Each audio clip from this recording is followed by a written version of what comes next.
Happy lunchtime. So we're just a couple of minutes before the scheduled time, so I thought I'd just get started with the video and let people have a chance to turn up.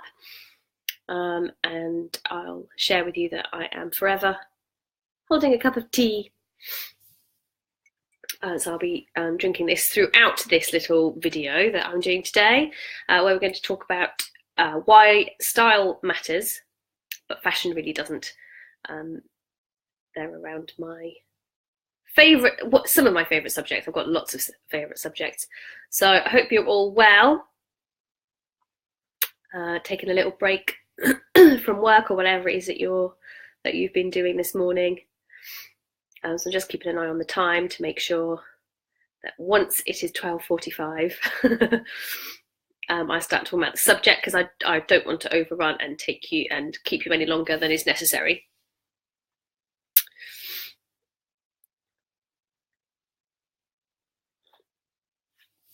Gosh, the tea is really, really hot.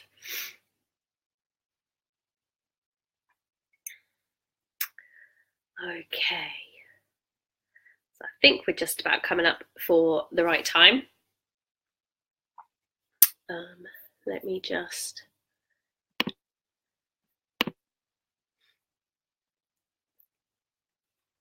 have a little fiddle. Oh, that's my computer. Have a little. Okay, don't want to do that. We don't want to do that. Okay, so it's Thursday. Happy Thursday. Happy lunchtime. Isn't it nice? So I've got, I'm sat in my living room. I've got sun shining through the doors there. So I'll try and make sure that I don't, do this so that you get a hideous view of me. Okay, so we are here to talk about why style matters.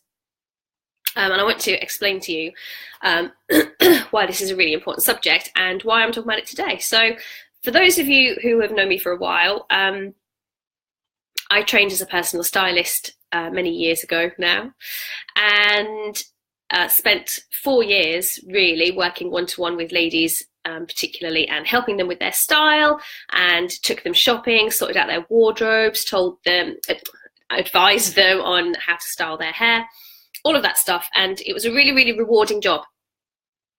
But quite often there were people that kind of, I felt there were two types of stylists. There was fashion stylists who were, oh, well, this is how to wear this trend, and this is where to get this trend, and it's all about this trend, and fashion. And then there are what I was, a personal stylist, where it's all about the customer and how they want to feel and how they want to look.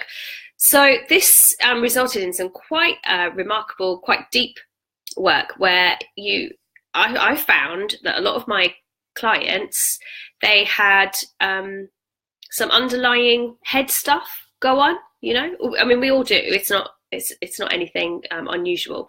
So really, I want to start addressing that and start talking about that. So to that end, I will quit with the waffling and get to why style matters. So first thing I want to talk to you about is, no doubt you will have heard the phrase, never judge a book by its cover. But I want to say that is utter bollocks, okay? In an ideal world, we wouldn't judge anybody by what they look like.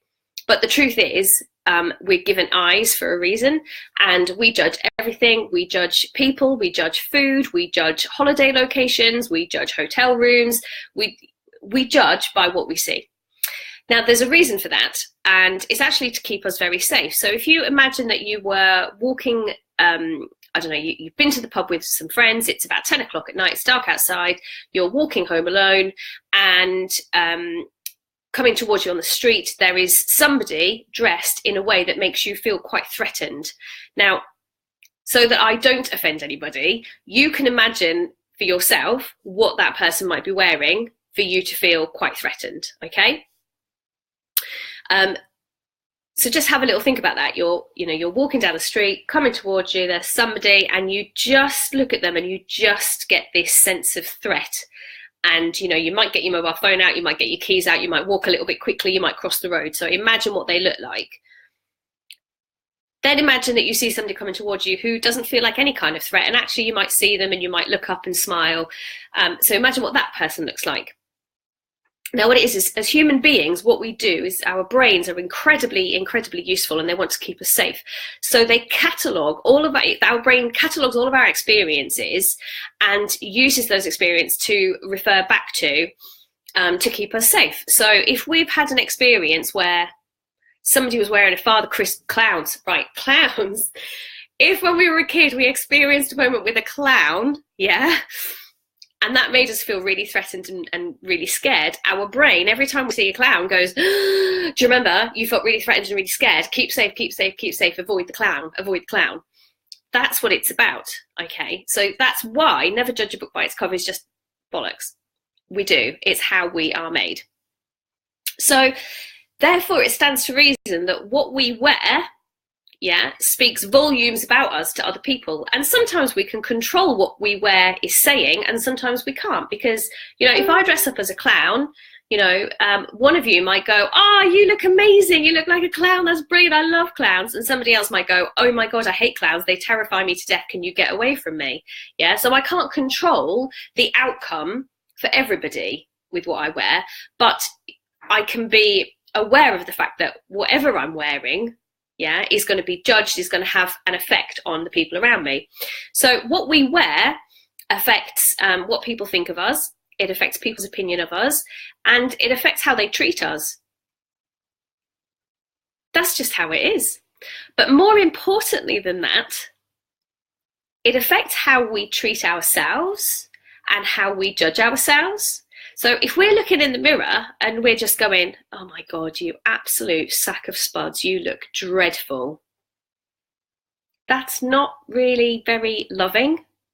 That's really not very kind. You probably wouldn't say that to your friend. You might go, do you know what? Those jeans aren't the best on you. How about we try something? That's what we would do. So what we look like really, really matters. And it's not shallow. It's not just about fashion. It's about our identity. It's about our value to ourselves as an individual as well as to everybody else. And it's about feelings of self-worth.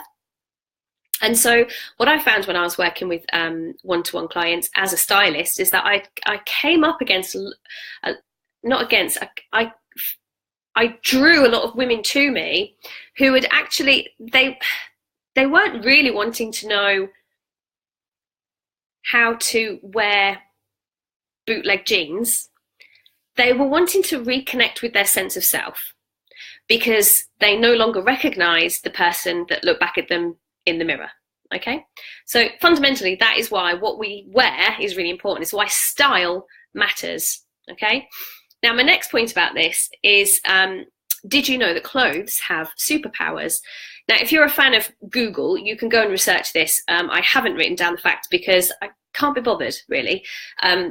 I used to know all of these facts and things, but feel free to go and have a little look. So clothes have superpowers, and they've tested this in universities, mostly American ones, of course. I'm going to have a slap of my tea.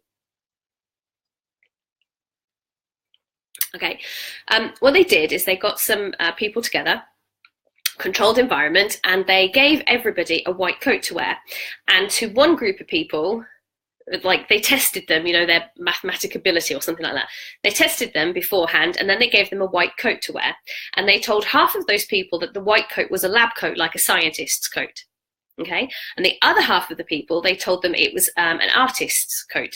Okay, then they tested them again with some mathematical stuff, and they found that the people that believed they were wearing scientists' clothes outperformed the ones that believed they were wearing artists' clothes. And honest to goodness, I'm not making this up. Go Google it. It's a proper study, a proper research thing. It is there. It is truth. The other thing about clothes having superpowers is, tell me, have you got a pair of lucky pants?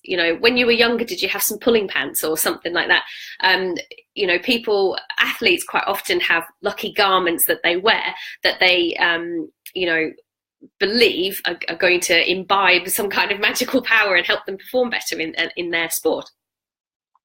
So we already have this massive belief that clothes have Yay, somebody's got lucky pants. Love it. I knew somebody would. So we really do believe that clothes have superpowers. They affect how we feel, you know. Now, on a practical level, I just want to say that if you're wearing something, a really good example for women particularly, apologies men, this doesn't affect you really. It might affect your belly button. I'll come back to it. So very often women, they struggle to wear blouses with buttons. Okay, I will tell you why. The quick answer is they don't make blouses to fit all body shapes. They only make blouses to fit one body shape, but there's multiple body shapes. So anybody who isn't that one body shape, their blouse will gape. It's not actually anything to do with the size of your chest, what bra size you are, anything like that. It's to do with your proportions and your body shape. So if you are at work and you're wearing a blouse and you know that it's gaping there, you're probably going to start doing something like this, or, you know, be constantly, you know, fiddling, messing around, all that kind of stuff. If you're at work and you're wearing something that makes you feel super duper, you're more likely to be, yeah, you know, chin up, shoulders back, back straight, all of that. So it is true, clothes have superpowers. They can affect us in that way.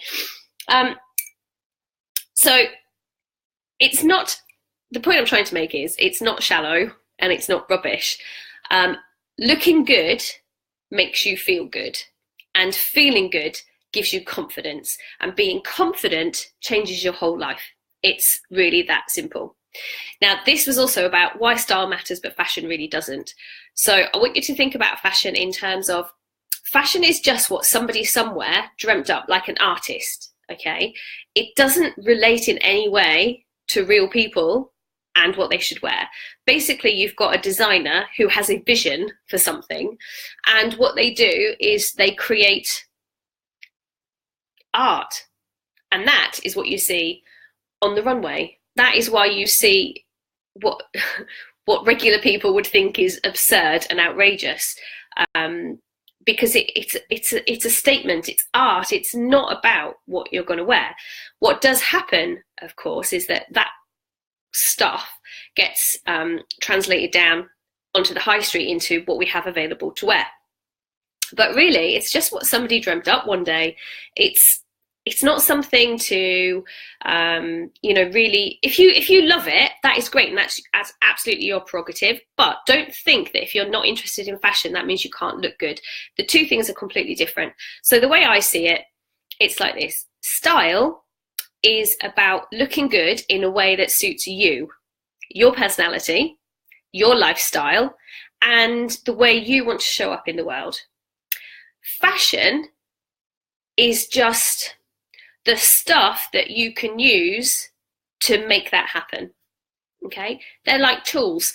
Just because rah-rah skirts are in fashion doesn't mean you have to wear them, yeah? If you don't want to look like that, you don't have to. So don't think of fashion and trends as something that is compulsory or something that you have to buy into, because it really, really isn't. They're just tools, no different than having, they're like the paint that you would decorate your house with. That is all fashion is. So that is really all I have to say today about why style matters but fashion doesn't. I hope I've given you something to think about. Leave me some comments if you like. I'm really happy about the lucky pants, Lucinda. Love it. Tell me more stuff. If you want to find out more, then keep following the page. I'm going to be doing more talks about this kind of stuff and life and confidence and living the life of your dreams, basically, because that's what I want everybody to do, no matter where they are. Okay, thank you for joining me this lunchtime, and I will see you again very, very soon. Take it easy. Bye.